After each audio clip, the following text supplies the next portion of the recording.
कहानी की शुरुआत में हम एक कपल को देखते हैं जो समुद्र में एक जगह मछली पकड़ रहे थे। अभी इनको इस तरफ कोई चीज आती हुई नजर आती है और यह दोनों समझ जाते हैं कि वह कोई बड़ी मछली है, लेकिन यह तो असल में एक शार्क होती है जो इनके ऊपर हमला कर देती है और लड़के को बुरी तरह मार देती है। लेकिन लड़की अभी बची हुई थी और वह बोट पर जाने की कोशिश करती है, लेकिन तभी शार्क इस पर हमला कर देती है और इसको भी मार देती है। इसके बाद हम डॉक्टर सैन को देखते हैं जो यहीं समुद्र के किनारे एक्सरसाइज कर रही थी और इसके बाद वह समुद्र में काफी देर तक सर्फिंग भी करती हैं।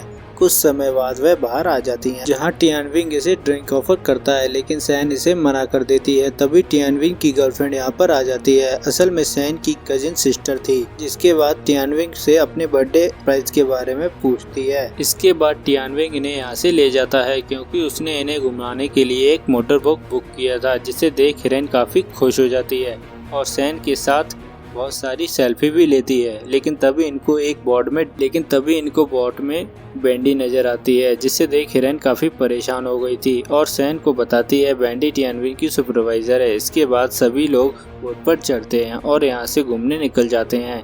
लेकिन अब सैन यहाँ अकेले बोर हो रही थी, इसलिए वह स्विमिंग करने चली जाती है, जहाँ पर हम देखते हैं कि शार्क भी अब इनके बिल्कुल पास में थी। लेकिन टियानविंग समुद्र में बोट को देखता है, लेकिन वो इस बात पर ज्यादा ध्यान नहीं देता और बैंडी के साथ बिजी हो जाता है। यह देख हिरेन गुस्सा हो जाती है और बैंडी को पानी में गिरा देती है और टियानविंग उसे बचाने के लिए पानी में कूद जाता है और हिरेन की इस हरकत पर टियानविंग बहुत गुस्सा होता है। लेकिन तभी हिरेन भी पानी में कूद जाती है क्योंकि वो चाहती थी कि टियानविंग इसे बचाए, लेकिन टियानविंग ऐसा नहीं करता, वह केवल बैंडी को ही बचाता है। फिर सिरेन हिरेन को ऊपर लाने के लिए बोलती है क्योंकि वह जानती थी हिरेन उसकी मदद नहीं करेगी। वहीं अब टियानविंग पानी में सीढ़ी लटकाना भूल जाता है, जिस वजह से इन्हें ऊपर चढ़ने में काफी परेशानी होती है। लेकिन तभी शार्क यहाँ पर आ जाती है और हिरेन को मार देती है, जिसे देख तीनों अब छोटी वाली बेट की ओर भागने लगते हैं। लेकिन अब शार्क ने सैन को नोटिस कर लिया था और वह उसके पीछे आने लगी थी, लेकिन सैन की स्पीड शार्क से ज्यादा थी। इसी वजह से सैन छोटी बोट पर चढ़ जाती है, लेकिन सैन अब काफी ज्यादा डर गई थी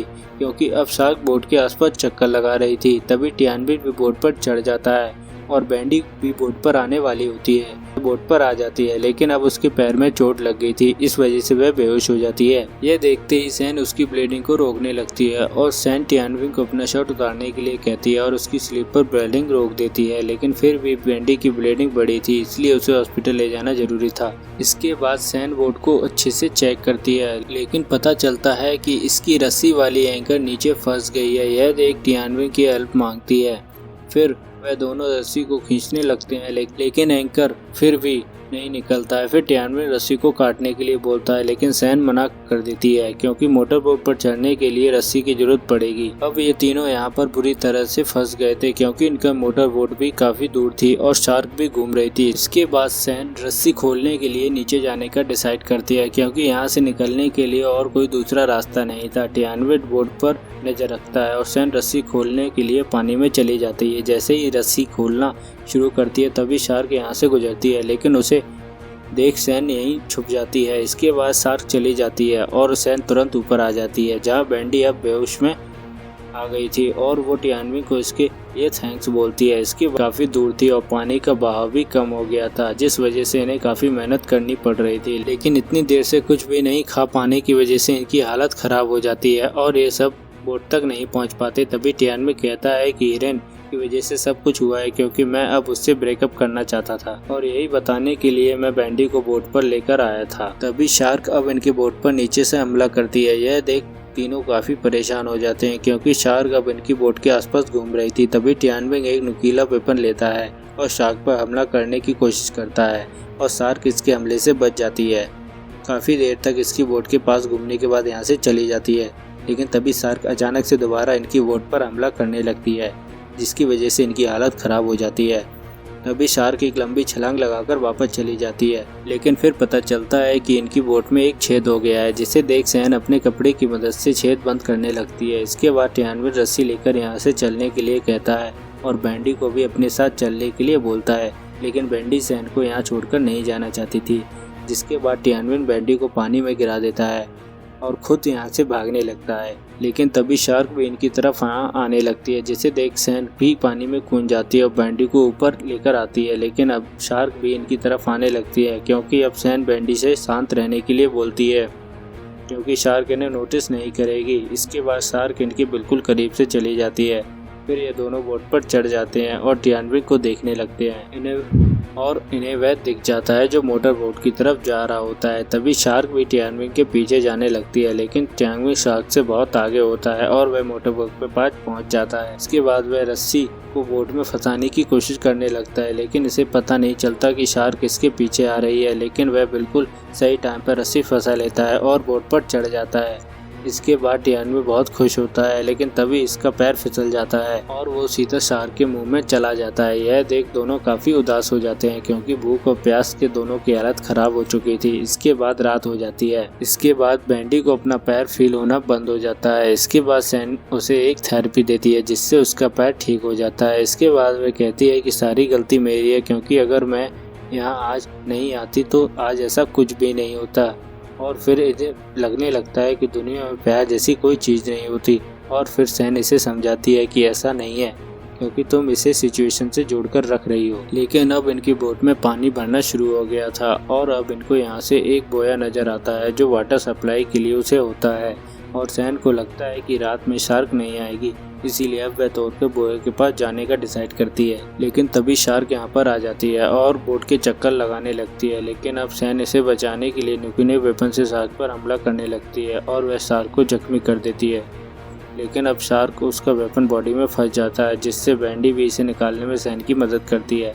लेकिन जैसे ही वेपन निकलता है दोनों पानी में गिर जाते हैं और यह देखते ही जल्दी से बोया की तरफ जाने लगते हैं, जिससे सैन बैंडी से ज़्यादा तेज नहीं तैर पा रही थी और बैंडी की इंजरी से ब्लड निकल रहा था। तभी सैन बैंडी से पहले बोया पर पहुंच जाती है और बैंडी को भी ऊपर खींचने लगती है।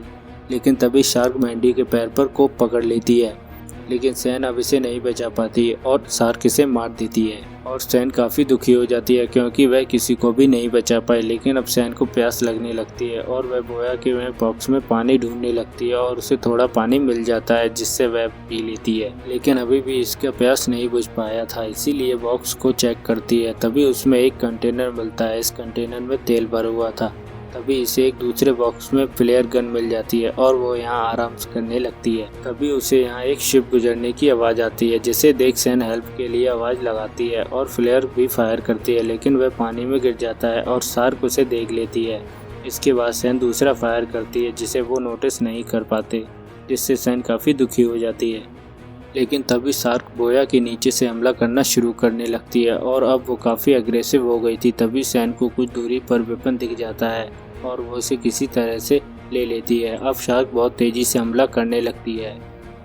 इसके बाद शार्क छलांग भी लगाती है, जिसे देख सैन लेट जाती है और सैन बच जाती है। लेकिन शार्क अब सब कुछ तोड़ देती है, जिसके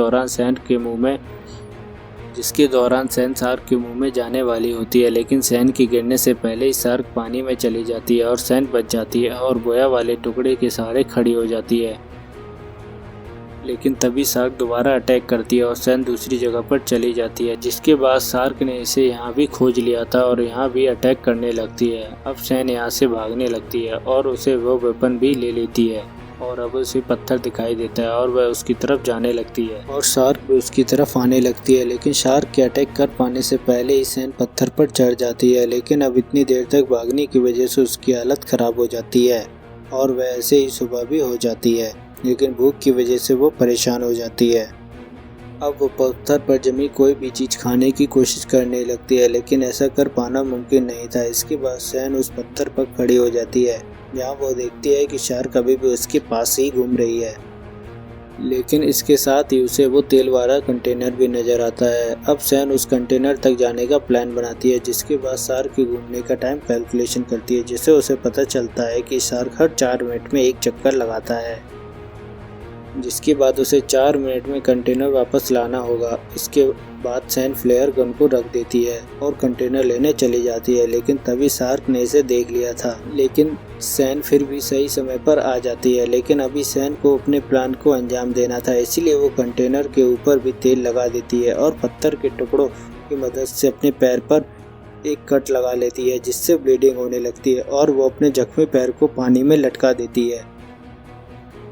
क्योंकि ब्लड की स्मेल की वजह से शार्क उसकी तरफ आने लगेगी। इसके दौरान उसे काफी दर्द भी हो रहा था, लेकिन फिर भी सैन हिम्मत नहीं हारती और अपने पास फ्लेयर गन और कंटेनर को तैयार रखती है।